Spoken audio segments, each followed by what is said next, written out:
Assalamualaikum warahmatullahi wabarakatuh. Alhamdulillah hari ini insya Allah ada pengukuhan saya sebagai guru besar tetap di Fakultas Teknik Universitas Indonesia. Dalam pidato saya akan menyampaikan tentang erosi dan korosi material komposit berbasis epoksi. Mengapa saya mengambil itu? Karena kita tahu bahwa perkembangan material komposit saat ini sangat-sangat luar biasa pesatnya, terutama dalam bidang saya adalah di industri kimia. Industri kimia, peralatan-peralatannya banyak menggunakan material komposit. Oleh sebab itu perlu diketahui bagaimana karakteristik dari material komposit di dalam aplikasi industri kimia.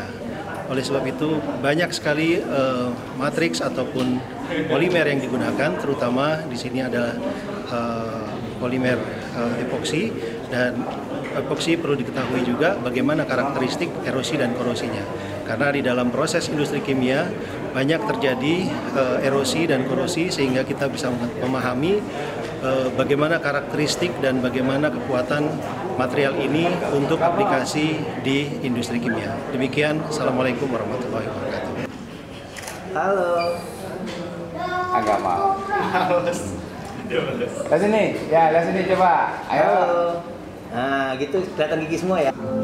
Ya, anak-anakku Saif, Ja'far, Hamzah, Amar, Haris, dan Adli, semoga menjadi anak-anak yang soleh. Semoga juga bisa mengikuti jejak Abi, menjadi tauladan kita semua. Amin ya Rabbal alamin.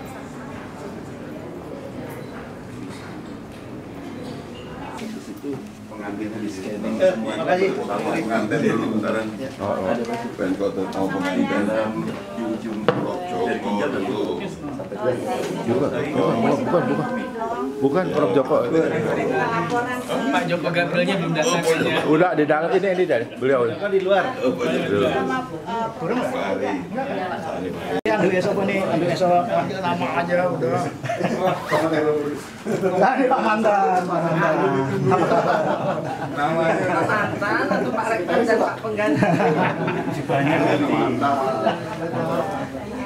Selamat ya. Selamat ya. Selamat ya. Ini udah merdeka tuh. Udah merdeka. Betul. Kan kayak gini.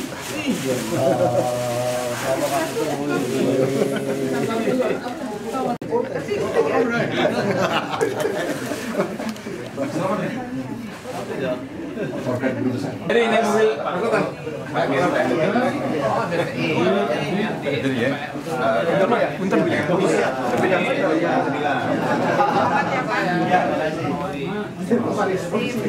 Prof Galuk.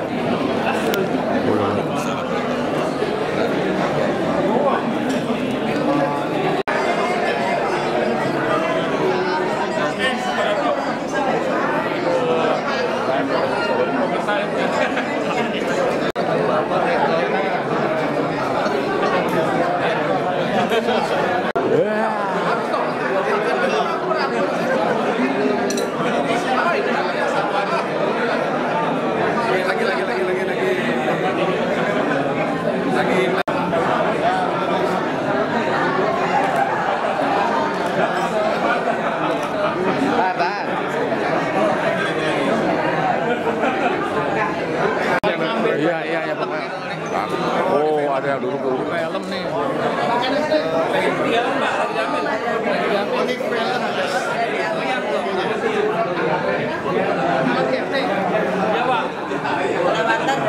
Satu dua, tahan dulu. Satu dua, tahan sekali lagi. Belum. Oke, satu dua.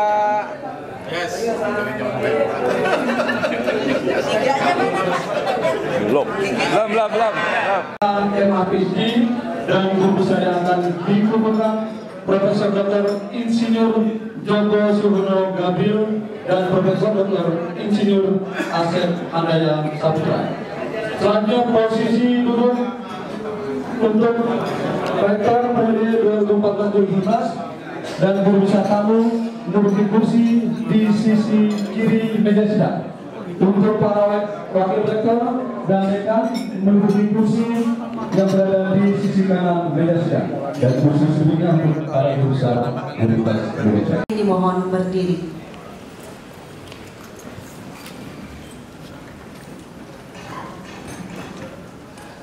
Rektor Universitas Indonesia beserta Senat Akademik dan Dewan Guru Besar Universitas Indonesia memasuki ruang upacara.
Hadirin, kami silakan duduk kembali.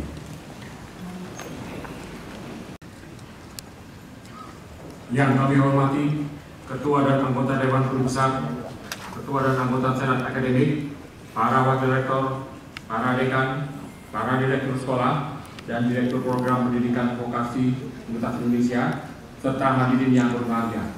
Assalamualaikum warahmatullahi wabarakatuh. Selamat pagi dan salam sejahtera bagi kita semua. Pada hari ini, Rabu 11 Desember 2019, sidang terbuka Universitas Indonesia melaksanakan pengumuman atas nama Profesor Dr. Insinyur Joko Sihono Gabriel, Magister Teknik, dan Profesor Dr. Insinyur Asep Handaya Saputra, Master of Engineering, sebagai Guru Besar Tetap Fakultas Teknik Universitas Indonesia. Dengan ini, sidang terbuka Universitas Indonesia saya buka. Sebagai lazimnya, sebelum Guru Besar yang akan dikukuhkan membacakan pidatonya, izinkanlah saya membacakan secara singkat daftar riwayat hidup. Izinkan saya membacakan daftar riwayat hidup Profesor Dr. Insinyur Asep Handaya Saputra, Master of Engineering, sebelum beliau membacakan pidatonya.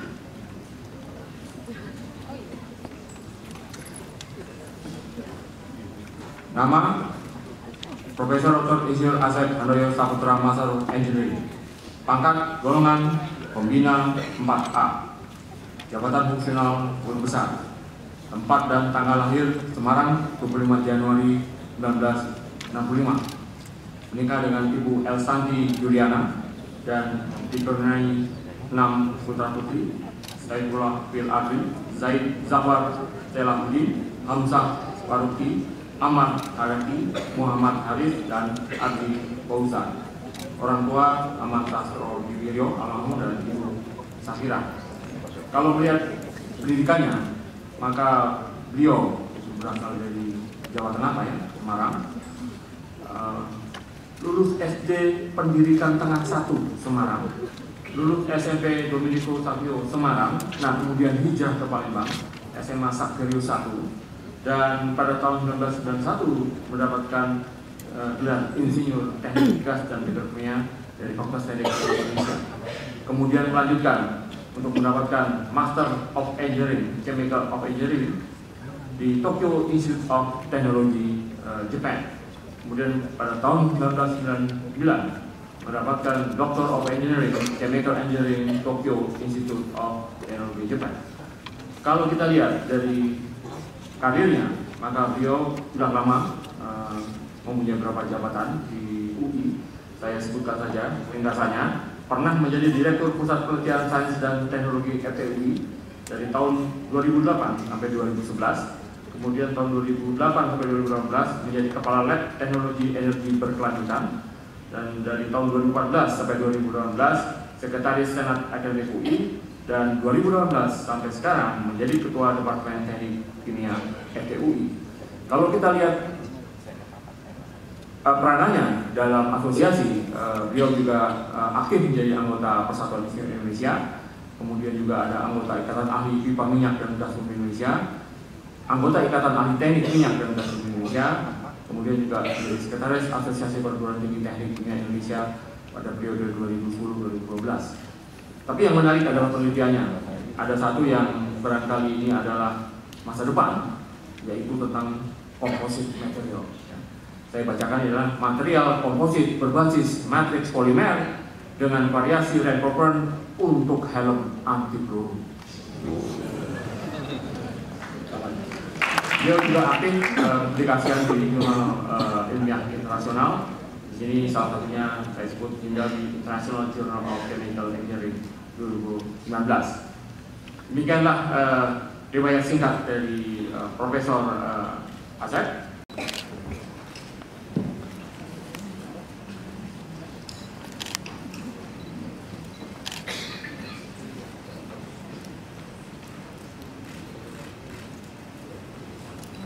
Bismillahirrahmanirrahim.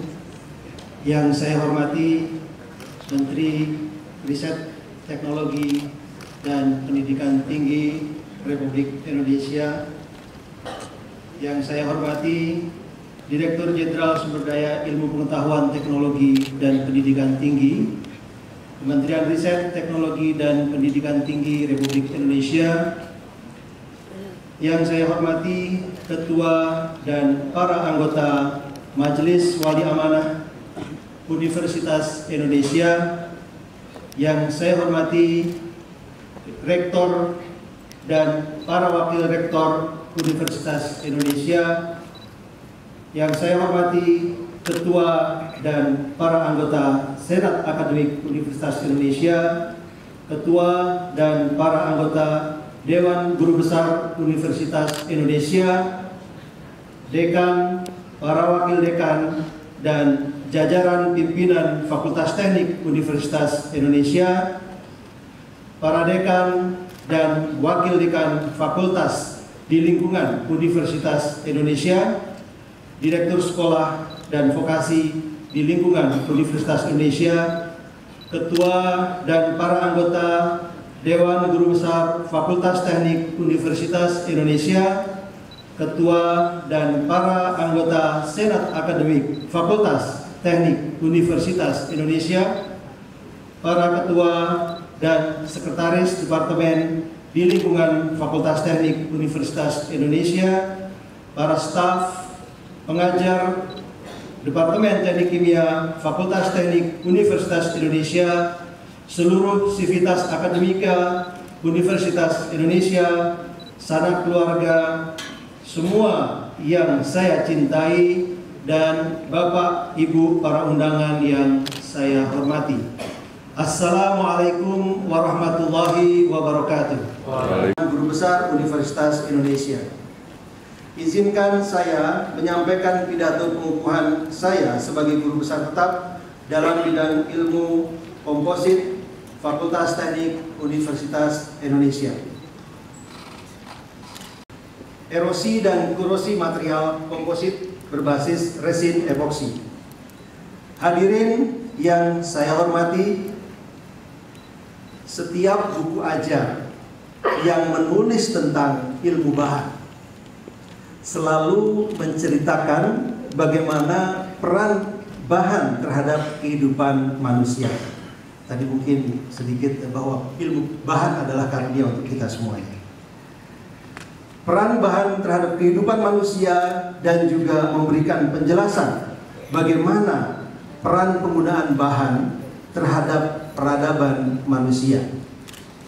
Salah satu kutipan yang saya ambil dari buku Ajar Ilmu dan Teknologi Bahan karangan Van Vleck menyatakan bahwa bahan-bahan terdapat di sekitar kita telah menjadi bagian dari kebudayaan dan pola pikir manusia, bahkan telah menyatu dengan keberadaan kita. Kenyataannya, bahan telah menyatu dengan kebangkitan manusia sehingga dikenal satu peradaban atau zaman. Misalnya, zaman batu, zaman perunggu, dan zaman besi. Kutipan ini memberikan pemahaman bahwa betapa pentingnya perkembangan ilmu bahan terhadap kehidupan masyarakat, sehingga dapat mengubah pola perilaku masyarakat. Dalam tataran lebih besar, perkembangan ilmu bahan bisa menjadi suatu perubahan peradaban atau perubahan zaman. Perkembangan ilmu bahan menyangkut bagaimana mengolah bahan baku, memproses bahan baku tersebut, fabrikasi bahan hingga menjadi produk jadi. Hal ini merupakan tahapan yang dari waktu ke waktu terus berubah dan berkembang semakin kompleks.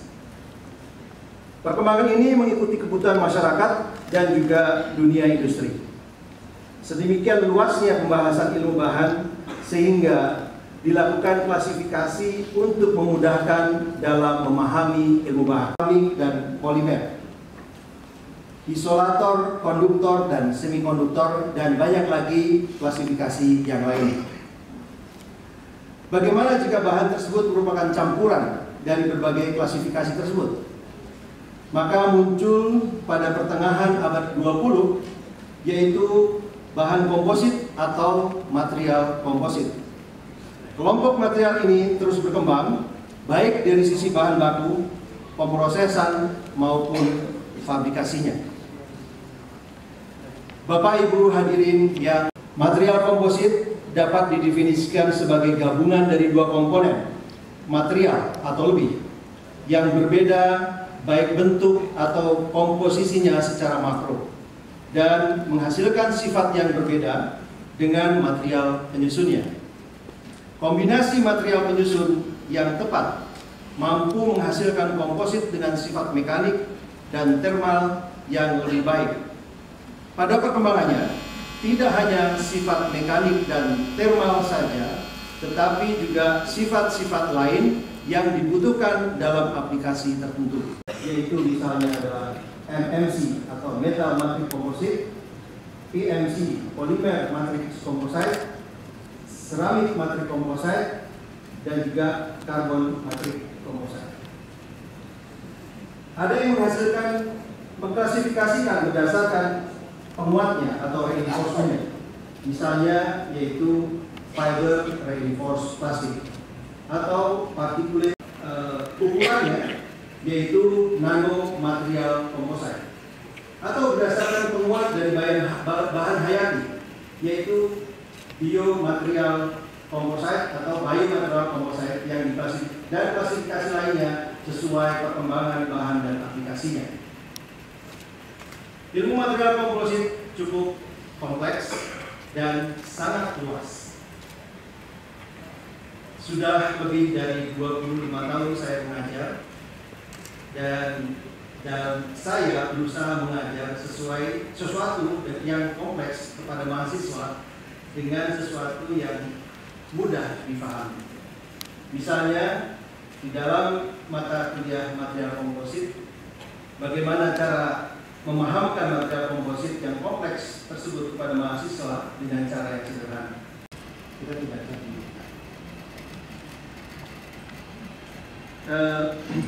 Keduanya ini mempunyai ikatan yang kuat, masing-masing mempunyai sifat atau properties yang berbeda, namun saling bersinergi sehingga memiliki performance yang unik.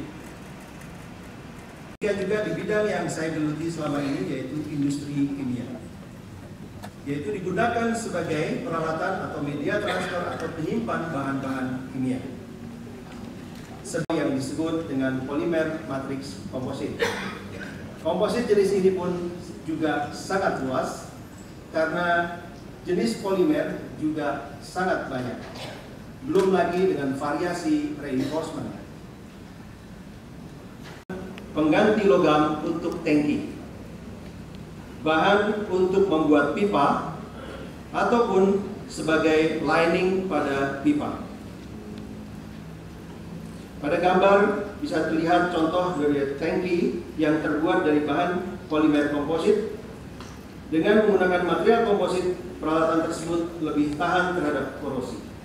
Ketahanan terhadap korosi ini tergantung pada jenis resin dan juga media ataupun fluida apa yang digunakan di dalam aplikasi tersebut. Jika fluida yang bersentuhan dengan permukaan material memiliki kecepatan yang tinggi atau membawa partikel dengan kecepatan tinggi, maka fenomena erosi bisa terjadi. Fenomena erosi dan korosi bisa saja terjadi secara simultan, tergantung pada kondisinya. Oleh sebab itu, perlu mengetahui bagaimana karakteristik erosi dan korosi suatu material. Salah satu resin yang cukup banyak digunakan sebagai matriks adalah epoksi. Maka bagaimana fenomena terjadi erosi dan korosi pada bahan ini, pada suatu material komposit menjadi penting untuk diketahui. Pada komposit sangat penting diperhatikan karena berpengaruh pada kekuatan dan aplikasi suatu komposit. Dengan mengetahui faktor apa saja yang mempengaruhi dan memicu terjadinya erosi dan korosi pada polimer, maka dapat diketahui pencegahannya sehingga hal-hal tersebut tidak terjadi. Erosi suatu material didefinisikan sebagai elemen yang lain harus mempunyai ikatan sehingga akan membentuk suatu kekuatan. Erosi dan korosi bisa saja terjadi pada Negara Kesatuan Republik Indonesia. Namun demikian, erosi dan korosi tersebut dapat dicegah jika kita mampu meningkatkan ikatan antar elemen atau ikatan antar gugus fungsi yang ada di dalam masyarakat. Demikian Negara Kesatuan Republik Indonesia akan terhindar dari bahaya erosi dan korosi, serta akan menjadi negara yang kuat. Para hadirin yang saya hormati, izinkan saya mengucapkan terima kasih. Ucapan terima kasih yang tak terhingga saya tujukan kepada kedua orang tua saya.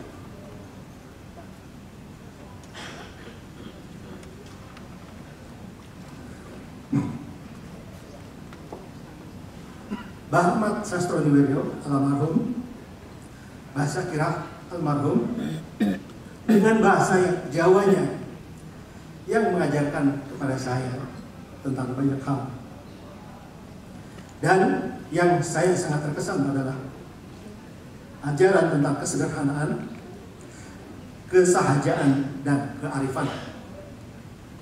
Serta orang tua saya, Ipi Sukimin almarhum dan Iin Sakinah almarhum, yang telah membesarkan saya dan dengan bahasa Sundanya mengajarkan banyak hal serta memberikan segala yang baik.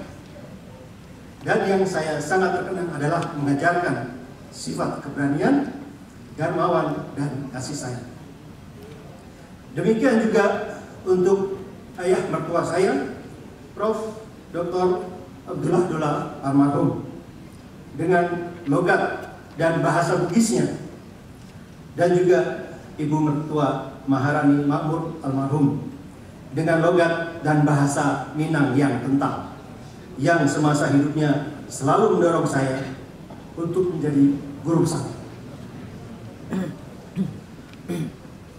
Kepada istri saya yang tercinta, Santi Yuliana, terima kasih atas doa, kesetiaan, pengertian, kesabaran, pengorbanan, dan dalam mendampingi saya selama ini. Bersama dalam bahtera rumah tangga, mengarungi lautan kehidupan, mengalami pasang surut, menghadapi gelombang kehidupan keluarga. Untuk anak-anakku yang saya banggakan, Saifullah Fil Ardi, Zaid Jafar Solahuddin, Hamzah Faruqi, Ahmad Haraki, Muhammad Haris, dan Adi Fauzan.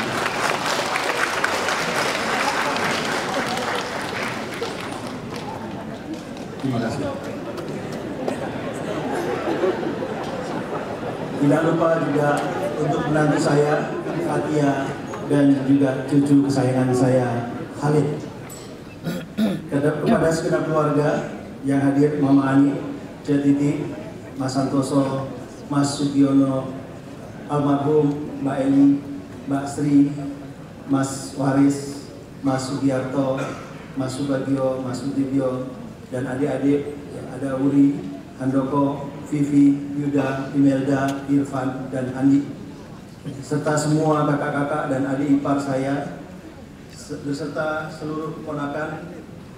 Terima kasih atas doa, dukungan, tali silaturahmi yang mengikat erat keluarga kita selama ini.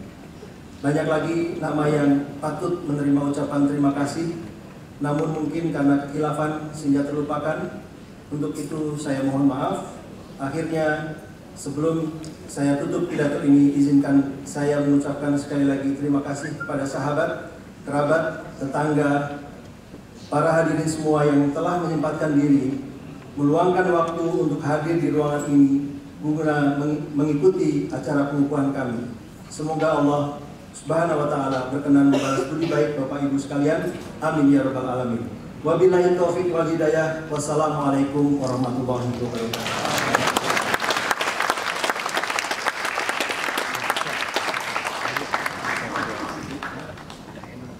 Insinyur Asep Lari Saputra, Master of Engineering. Saya ucapkan terima kasih atas pidato yang telah saudara sampaikan. Materi komposit adalah masa depan. Jadi kalau kita lihat bahwa sekarang tidak ada lagi pesawat terbang yang mesinnya 4, yang 4 pun sudah mulai digeser. Yang terakhir itu adalah A380. Itu adalah karena telah ditemukan bagaimana membuat pesawat itu menjadi lebih ringan, sehingga bisa berjalan dengan 2 mesin walaupun dari jarak dari London sampai Sydney. Itu yang disebut sebagai ETO, Extended Two Engine Operation. Dan mungkin dalam 10 tahun lagi teknologi ini akan menyapa kita bahwa jalanan kita akan semakin sepi karena akan ada mobil listrik dan materinya adalah materi komposit sehingga lebih ringan. Mungkin satu-satunya yang membuat berisik itu adalah motor gede, mobil.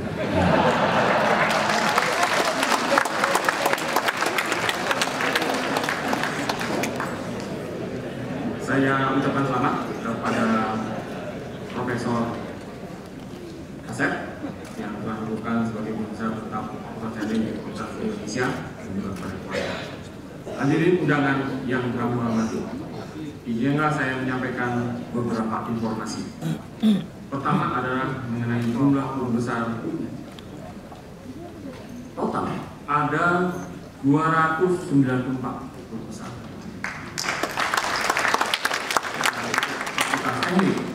Itu sekarang ada 60.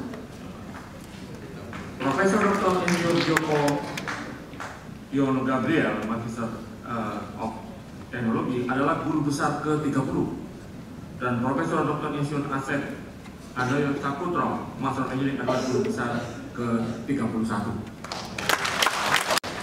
Sebelum saya mengakhiri sidang hormat ini, saya akan merekam diri untuk yang hadir di meja ini. Fakultas Teknik Dr. Insinyur Henry Dwi Saptioratri. Kemudian tepat di sebelah kiri saya adalah Ketua Senat Akademik Profesor Nahrawi Jalan Nahrawi MSc. Di sebelah kanan saya tepat sebelahnya adalah Profesor Hartis Suti Hartis Nomo SHM.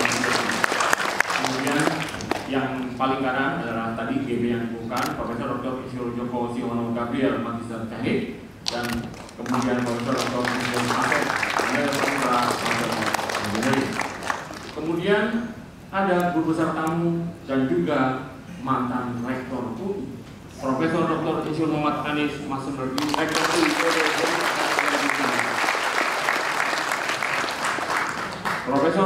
Dr. Insinyur Muni Gofar MS, Guru Besar Universitas Sriwijaya. Profesor Dr. Insinyur Ahmadi Priyoyatmo MSI, Guru Besar Fakultas Pertanian Universitas Sriwijaya. Profesor Dr. Insinyur Kuntoro Mahfuz Broto MSI, Guru Besar ITB. Kemudian Wakil Rektor yang hadir adalah Wakil Rektor Bidang Keuangan dan Administrasi Umum adalah Profesor Siddhartha Utama, PhD. Ada dekan-dekan yang hadir juga, saya perkenalkan, yaitu Dekan FIPA, Profesor Dr. LER Ratnat Abdul Halim. Kemudian dari Fakultas Ilmu Budaya, Dr. Adrianus Womorudu. Dari Fakultas Ilmu Perawatan, Agus Setiawan, SKP MNDN. Sekretaris DGB, Profesor Dr. Budi Sampurno, SH, SP, FK, SPKP, DRM. Dan Sekretaris MWA, Profesor DRA, Wiku Bakti, Bawono Adi Tasmito, MSc, PhD. Saya akan menyapanya juga. Yang pertama adalah Bapak Saleh Husin, SMSI, Ketua MWA Universitas Indonesia. Dr. Lady Burhanuddin Tobing, MSI, anggota MWA UI.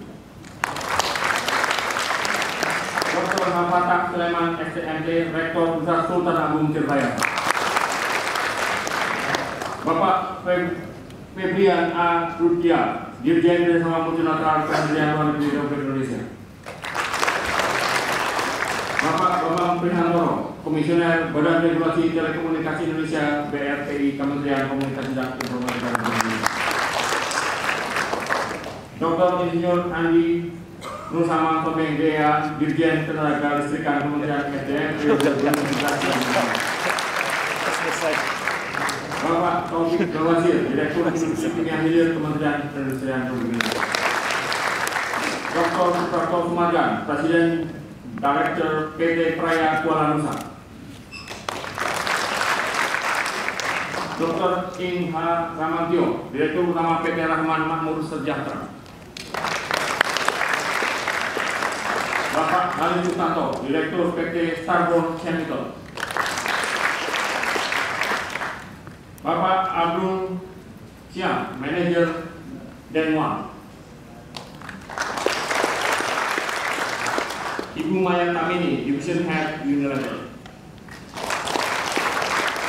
Dan juga saya akan menunjukkan guru besar yang hadir karena terlalu banyak, saya hanya menyebutkan warnanya saja. Kedokteran yang punya kalung hijau. Jadi FIPA biru dan hitam. Jadi Fakultas Teknik, nah ini mayoritas biru 2.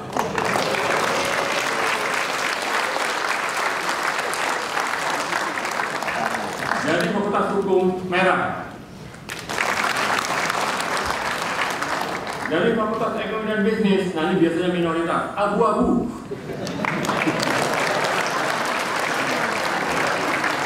Dari Fakultas Psikologi biru muda. Dari FISIP oranye atau jingga. Dari Fakultas Kesehatan Masyarakat ungu. Dari Fakultas Ilmu Komputer biru dan merah. Dari Fakultas Ilmu Keperawatan biru muda, biru tua, biru muda. Dan terakhir dari Fakultas Farmasi biru hijau.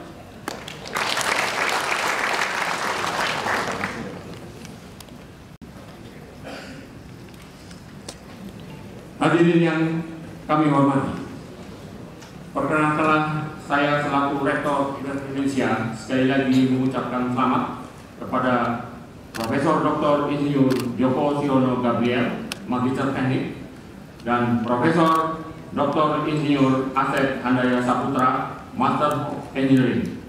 Dan dengan ini sidang terbuka untuk Indonesia secara resmi saya tutup.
Ibu,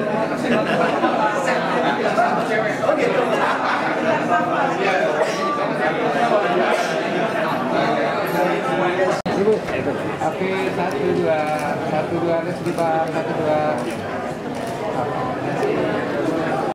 Namanya bukan moge kalau nggak punya.